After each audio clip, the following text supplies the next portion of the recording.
টাকা পয়সা আমরা নেব না। আমাদের যতই লোভ দেখানো হোক না কেন, আমাদের বিভিন্ন যারা মালিক রয়েছে অসহায়, তাদেরকে বিভিন্ন টোপ দিয়ে তাদেরকে টাকা ফেরত দিতে চাচ্ছে, অর্থাৎ যেই টাকা দিয়েছিল 30 বছর 20 বছর আগে সেই টাকায় ফেরত দিবে। কিন্তু আমাদের কথা হচ্ছে আমরা ওই 30 বছর 10 বছর পরে সেই টাকা কেন নিব? আমরা চাই আমাদের প্লট, আমাদের জায়গা, আমাদের আশ্রয়স্থল। অতএব আমরা বলতে চাই আগামী 3 মাসের মধ্যে আমাদের এই প্লট যদি তারা বুঝিয়ে না দেয়, তাহলে আমরা আরো বৃহত্তর আন্দোলন করে তুলব।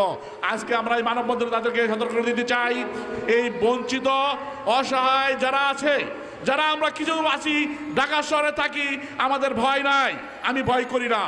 এই বৃহত্তর কোম্পানিকে আমি ভয় করি না, ওই মাফিয়া এবং ভূমিদস্যু যাই হোক না কেন, ওকে আমি ভালো চিনি, বহুত আগে চিনি। অতএব আমি বলতে চাই এই দেশের মাফিয়া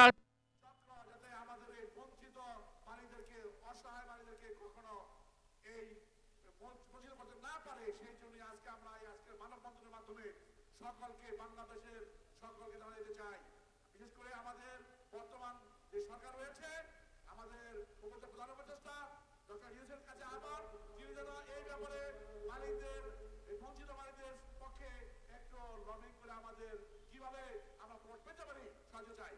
তাছাড়া আমাদের এই print media, TV, news paper যারা আছে, সাংবাদিক ভাইরা বোনেরা, সকলকে আমি আহ্বান জানাবো একটি অনুসন্ধান রিপোর্ট করে আসলে আমরা কেন আজকে এখানে আসলাম, আমরা কেন অসহায়, আমাদের এই বৃহত্তর এই আন্দোলন করে তোলার আগে আমরা একটা রিপোর্ট করেন আসলে কি সত্যি আমরা এখানে এসেছি না মিথ্যা, আমরা কেন ভোট পেলাম না, এই 20-30 বছর আগে যারা টাকা দিয়েছে সেই টাকা কোথায় গেল, এবং সে বিভিন্ন বড় বড় ব্যবসা, চিটামের ব্যবসা, আমাদের পশুধন বিভাগের বিরুদ্ধে পান কাটে, তাদের প্রত্যেকটা খাবারের প্রোডাকশন নতুন কারখানা করে চলেছে আমাদের টাকা দিয়ে, কিন্তু আমাদের খরচ তারা বুঝিয়ে দেয়নি। আমরা বলতে চাই, আগে আমরা বলতে গেলেও আমাদের উপরে বিশেষ করে নির্যাতন চলে আসতো, এই আওয়ামী লীগ চুক্তি সরকারের মাধ্যমেই তারা একসঙ্গে কাজ করে আমাদেরকে কথা বলতে দেয়নি। আজকে আমরা শুধু এসেছি আমাদের, আমরা বলতে চাই তাকে 3 মাসের মধ্যে আমাদেরকে ফরওয়ার্ড করে দেওয়ার জন্য। আমি আশা করব আগামী 3 মাসের মধ্যে আমাদের বঞ্চিত বিভাগীয় প্রজেক্টের EFCND ব্লকের ফরওয়ার্ড করে দেওয়ার জন্য আমি সকলকে ধন্যবাদ জানাই। আমি আরো যারা আছে আমাদের যারা আনার ভাই বলার জন্য বলছি। আসসালামু আলাইকুম সাংবাদিক ভাইদেরকে আমরা শ্রদ্ধা জানাচ্ছি বীর মুক্তিযোদ্ধাদেরকে যারা নিহত হয়েছে, এবং 24-এর যে আন্দোলন যেখানে যারা নিহত হয়েছে তাদেরকে আমরা শ্রদ্ধা জানাচ্ছি, এবং যারা আহত আছে তাদেরকে সমবেদনা জানাচ্ছি। আসলে আমরা কোনো দাবি করছি না, দাবির বিষয় না, এটা আমাদের অধিকার। আমরা টাকা দিয়েছি, আমাদের প্লট দেবে, বিষয়টা দাবির না।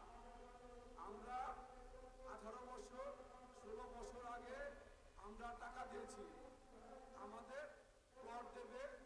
আমাদের প্লট না দিয়ে তারা সেই টাকা বিভিন্ন জায়গায় বিনিয়োগ করছে, বিভিন্ন জায়গায় খরচ করছে, আমাদের প্লট দিচ্ছে না। যদি কেউ যায় টাকার জন্য বা প্লটের জন্য বলে টাকা ফেরত দেবে, কত টাকা? যে টাকা দেওয়া হয়েছে 16 বছরে যদি কেউ টাকা দেয় সেটা কি সেম থাকে? আমরা আসলে দাবি না, এটা আমাদের অধিকার, এটা আমাদের প্রাপ্য। আমাদের প্লট দিতে হবে। তোমরা জমিদার ভাবে থাকবা, আমাদের টাকা নিয়ে তোমরা জমিদারের মতো চলবা, আমাদের প্লট দিবা না, এটা মানবো না, এটা মেনে নেওয়া যায় না। আমাদের অবশ্যই প্লট দিতে হবে।